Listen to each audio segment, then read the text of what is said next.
तेजस्वी अपने घर को नहीं संभाल पा रहे तो बिहार को क्या संभालेंगे, बोले नितिन नवीन। बीजेपी में आज से सहयोग की शुरुआत की गई है, जहां मंत्री नितिन नवीन और राम सूरत राय रहे मौजूद थे और लोगों की समस्या सुनी। वहीं तेज प्रताप के कार्यकर्ता की पिटाई मामले पर नितिन नवीन ने कहा, तेजस्वी अपने भाई को देखें फिर राज्य को देखें। नितिन नवीन ने कहा कि तेज प्रताप को साफ करना चाहिए कि उनको फंसाया कौन है। तेज प्रताप तेजस्वी का नाम लेने से क्यों बच रहे हैं, सामने आकर बोले और सही विषय पर बोले।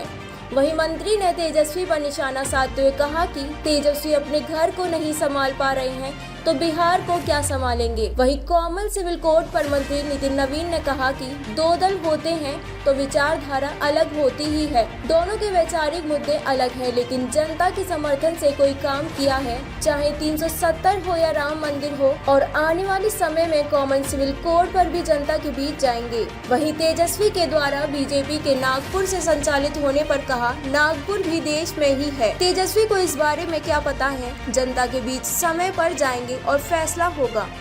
वहीं नितिन नवीन ने कहा, चिराग को समझना चाहिए, नई पीढ़ी को समझाना होगा, शब्दों की मर्यादा को समझना होगा। आप युवा हैं, आपको राजनीति में मिसाल देनी होगी। वहीं नितिन नवीन ने बिहार में बढ़ते अपराध पर कहा, बिहार की सरकार इस पर देख रही है, जिला प्रशासन जरूर कार्रवाई करे और न्याय होगा।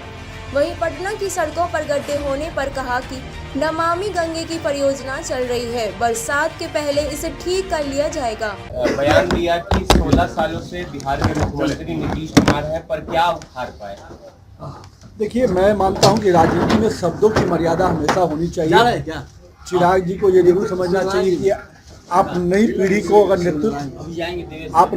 को अगर नेतृत्व देना चाहते हैं तो उसके लिए कुछ राजनीतिक में मापदंड तय करने हैं।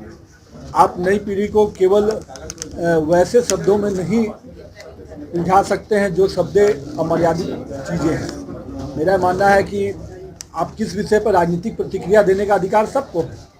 हर सत्ता और विपक्ष में ये चलता रहता है और समय समय पर ये नोकझोंक का राज्यों के सरकारों के बने और नहीं बने रहने पर चलता विषय रहता है। कोई सत्ता में होता है, कोई विपक्ष में होता है, लेकिन शब्दों की मर्यादा हमेशा ऐसा मापदंड स्थापित करना चाहिए जिससे कि हर व्यक्ति को कुछ सीखने का मौका मिले आपसे। और आप युवा हैं तो युवा होने के नाते मेरा जरूर ये आग्रह होगा कि आप कुछ ऐसे मापदंड आदर्श स्थापित करें जिससे कि राजनीति को एक नई दिशा मिले। मुख्यमंत्री लगातार बिहार में काम कर रहे हैं, आपके सहयोगी दल हैं। चिराग पासवान ने कहा कि अब तक उन्होंने क्या उखाड़ लिया, ये बताएं। हाँ। मैं उन विवादों में नहीं पड़ना चाहता हूँ। जिनकी जैसी सोच है वैसी वाणी बोलते हैं। लोकतंत्र में सबका अपना अपना अधिकार है, अपना अपना संस्कार है। जिसकी जैसी संस्कार है वो वैसी भाषा बोल रहे हैं।